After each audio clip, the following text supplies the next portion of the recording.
আসসালামু আলাইকুম। এগুলা যে মুরগি দেখতে পাচ্ছেন এগুলা কোচিন মুরগি।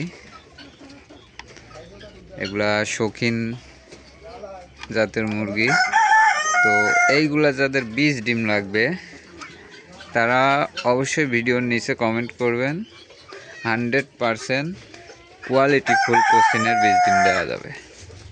এগুলা কিন্তু কোয়ালিটি অনেক ভালো। মোরগটা দেখছেন কত বড়, আমি অনেক দূর থেকে ভিডিও করতেছি তাও কত বড়। মুরগিগুলো একটু ছোট, এইটা ডিম দেয়, এইটা ডিম দেয়, আর এইটা এখনো ডিমে আসে নাই। আর মোরগটা দেখেন কত বড়। অনেকে এগুলাকে ফুটবল মুরগি বলে থাকে, তো এগুলার মেন নাম কোচিন মুরগি। অনেক সুন্দর, ফুটবলের মতোই পায়ে লোম আছে, সাদা কালো লোম, অনেক সুন্দর দেখা যায়। তো যাদের কোচিন মুরগির 20 ডিম লাগবে অবশ্যই কমেন্ট করবেন। ইনশাআল্লাহ 100% 20 ডিম দেওয়া যাবে।